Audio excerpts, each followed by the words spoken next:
नमस्कार, आदाब, सत श्री अकाल, गुड मॉर्निंग, केम छो। तो देखा आपने बजट कल? अच्छा लगा, बुरा लगा, पता नहीं कैसा लगा आप लोगों को। पर मुझे तो लगा कि जैसे हम कहते हैं ना कि शायद याद आती है मुझे कुतुब मीनार वाली एक दुर्घटना, बहुत पुरानी, फ्राइडे को हुई थी और उसमें बहुत से बच्चे मारे गए थे। तो हम उसको ब्लैक फ्राइडे के नाम से जानते हैं आज की डेट में। तो शेयर मार्केट के इतिहास में मुझे लगता है कि कल के मंगलवार को ब्लैक ट्यूसडे के नाम से जाना जाना चाहिए। तो क्या क्या उम्मीदें लगाई थी शेयर मार्केट वालों ने और क्या क्या कर दिया। उम्मीद की थी कि पता नहीं short term capital gain tax में, long term capital gain tax में थोड़ा बहुत कुछ रियायतें मिलेंगी, लोगों को मोटिवेट करेंगी। हमारी फाइनेंस मिनिस्टर साहिबा शेयर मार्केट में इन्वेस्ट करने के लिए, रेगुलर इन्वेस्टिंग को प्रमोट करने के लिए कुछ ना कुछ ऐसा कदम उठाएंगी। लेकिन उन्होंने तो सारी आशाओं पे तो शारापात कर दिया और लॉन्ग टर्म को 10 से 12.5%, शॉर्ट टर्म को 15 से 20% और रही सही कसर एसटीटी लगा के ट्रेडर्स की भी जो है नानी याद दिला दी। तो इस हिसाब से तो बजट अच्छा नहीं रहा, शेयर मार्केट के हिसाब से तो अच्छा नहीं रहा।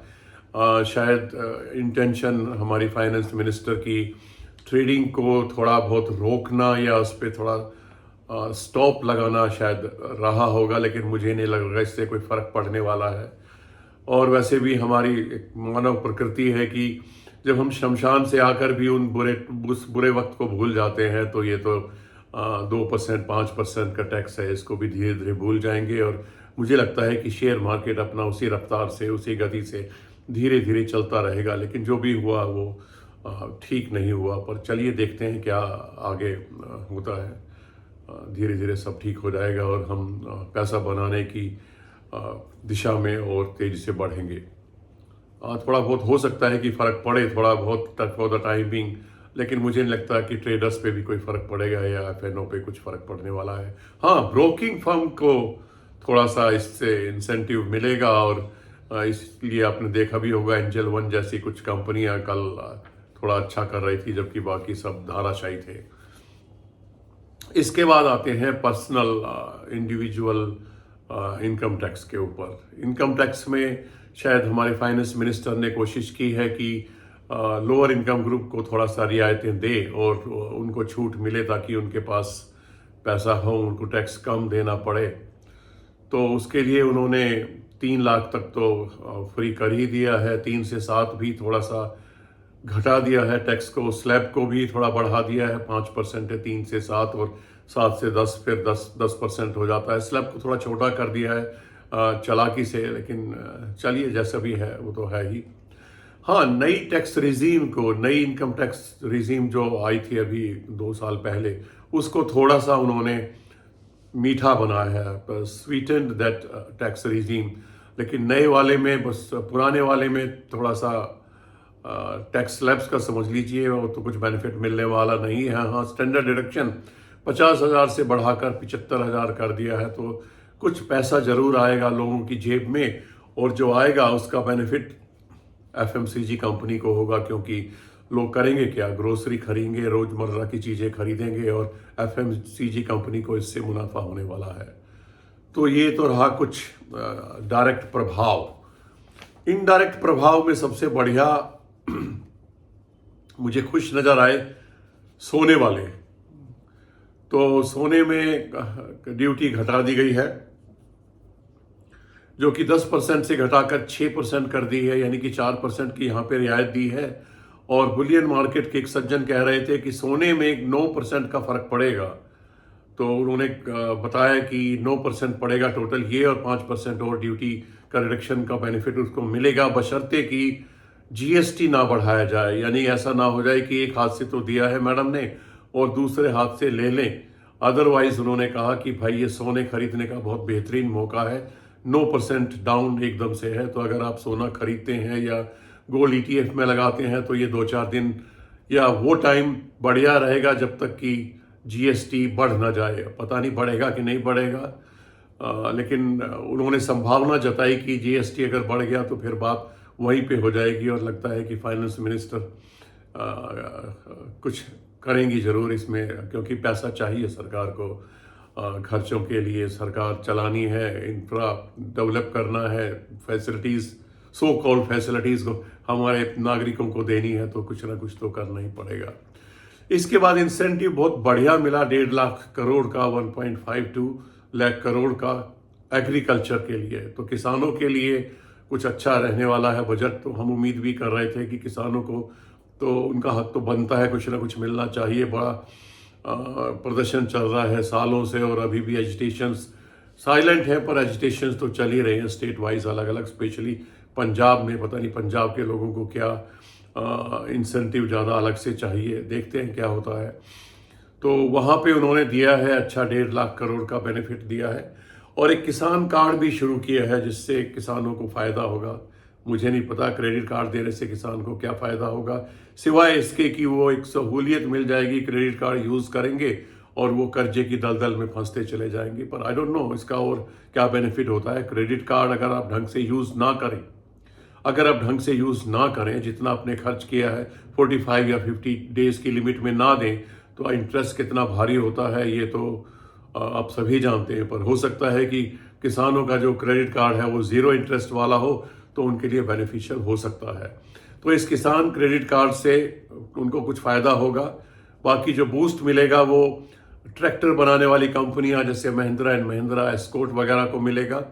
उसके बाद और एग्रीकल्चर रिलेटेड स्पेशली पीआई को बेनिफिट मिलेगा, पीआई को मिलना चाहिए काफ़ी, क्योंकि पीआई प्रीडोमिनेट करती है इस फील्ड में। उसके बाद अवंती फीड्स वगैरह जैसी इस तरह की कंपनियां जो एग्रीकल्चर से जुड़ी हुई हैं, उनको बेनिफिट इसका मिलेगा। एक्वाकल्चर को भी थोड़ा सा बूस्ट दिया है इस बजट में, तो वो भी इसमें कुछ बेनिफिशियल कैंडिडेट के रूप में आएंगी कंपनियां।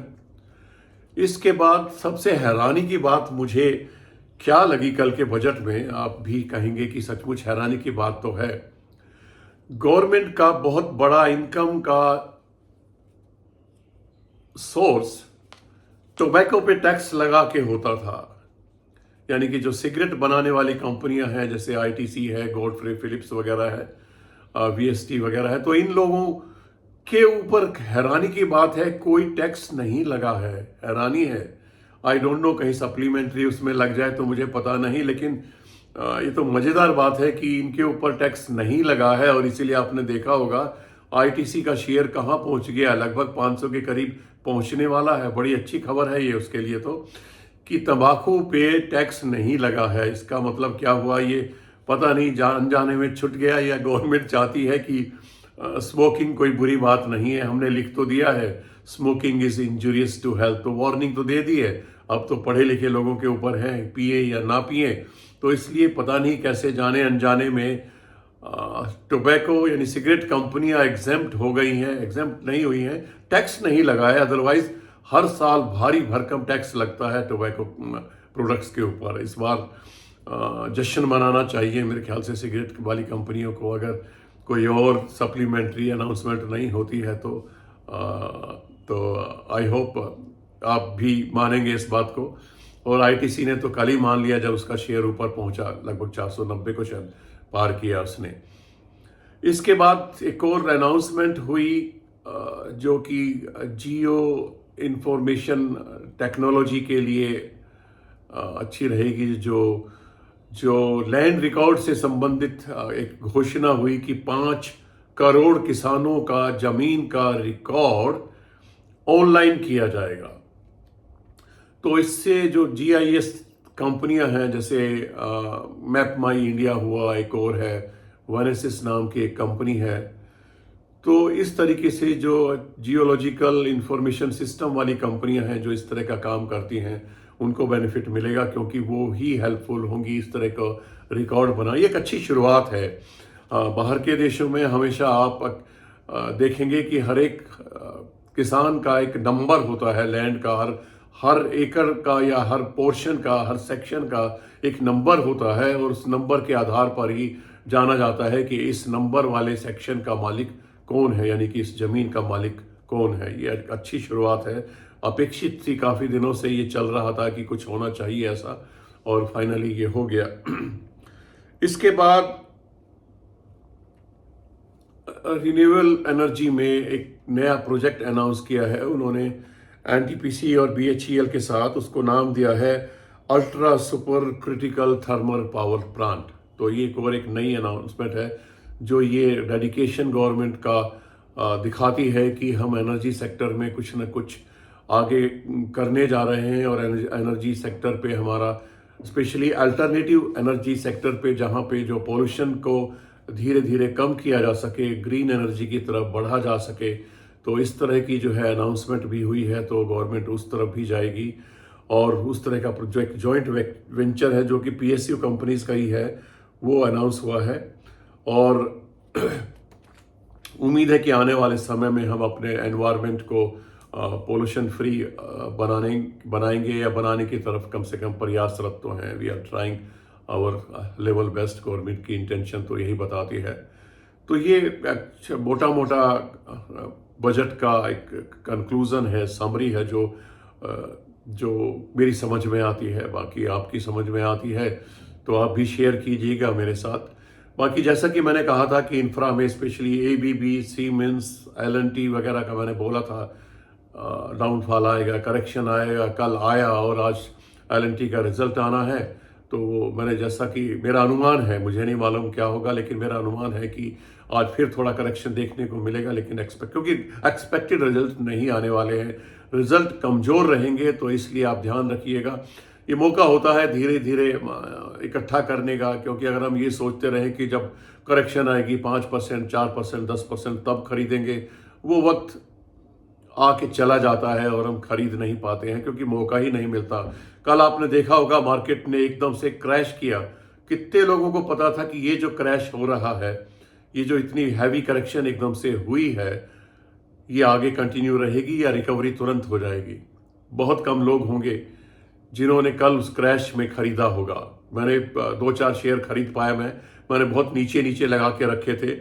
कुछ आ गए उस झटके में और बाकी रह गए, और फिर वो रह ही गए क्योंकि उसके बाद रिकवरी इतनी शार्प हुई कि वो फिर ऊपर आ गए और वो रह गए। तो 3-4 कंपनियों के शेयर मैंने कल खरीदे हैं उस क्रैश में। तो क्योंकि मैंने बहुत लोअर प्राइस पे लगा दिए थे, तो मुझे पता था कि यहाँ तक ही अगर गए तो आ जाएंगे, अगर नहीं गए तो फिर नहीं आएंगे। तो ज़्यादातर नहीं आए। 3 या 4 शेयर्स हैं जो आ गए उस रेट पे, जिसमें तो 2 तो अडानी कंपनीज के हैं, अडानी एंटरप्राइजेज और अडानी पोर्ट्स, तो जिनको मैं एक्यूमुलेट कर रहा हूँ धीरे धीरे। अडानी पावर भी 670 पे मिला कुछ थोड़ा बहुत।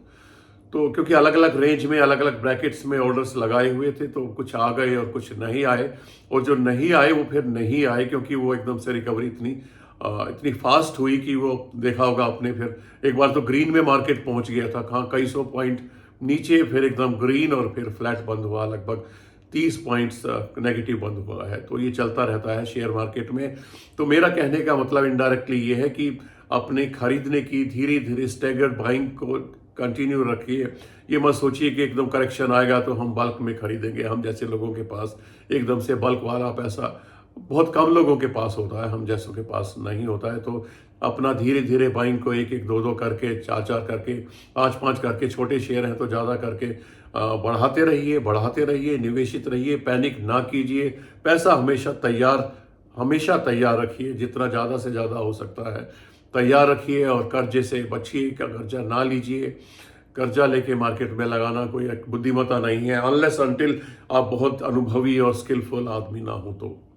क्योंकि मुझे मालूम है कि कुछ लोग ये कहेंगे, और मैं जानता हूँ कि अगर आपको 10 या 11-12% पे अगर मिल जाता है तो आप उससे बढ़िया कमा सकते हैं खरीद के। लेकिन मैं कुछ सलाह नहीं दे रहा हूँ, मैंने कर लेता हूँ अक्सर, क्योंकि मेरे पास भी पैसे की शॉर्टेज रहती है। तो मैं भी ऐसे ये बदतमीजी वाले काम कर लेता हूँ। लेकिन क्योंकि मैं अनुभवी हूँ, मेरे पास स्किल्स हैं, तो मुझे कोई खतरा नज़र नहीं आता। मैं वसूल कर लेता हूँ और धीरे धीरे जैसे जैसे मौका मिलता है उनको ऊपर से पुदीने की तरह, तुलसी की तरह तोड़ के और उसको धीरे धीरे करके वापस करता रहता हूँ जब भी मुझे मौका मिलता है। तो आप भी ध्यान रखिएगा, मौके की तलाश रखिएगा, पैसा अपने पल्ले रखिएगा और पैनिक ना कीजिए। धीरे धीरे डिसिप्लिन वे में सिस्टमेटिकली निवेश करते रहिए, उसको बढ़ाते जाइए, प्रॉफिट को घर लाते जाइए। और फिर आपको करोड़पति बनने से कोई नहीं रोक सकता। अगर आपकी पूंजी छोटी है, टाइम ज़्यादा लगेगा, पूंजी ज़्यादा है, टाइम कम लगेगा, लेकिन करोड़पति मैं आपको बना के रहूँगा, ये मेरा वादा है। चलिए फिर मिलेंगे, तब तक के लिए धन्यवाद। निवेशित रहिए। देखिए आज मार्केट कहाँ जाती है, बजट का आफ्टर मैथ क्या होता है। तब तक के लिए विदा लेता हूँ। धन्यवाद।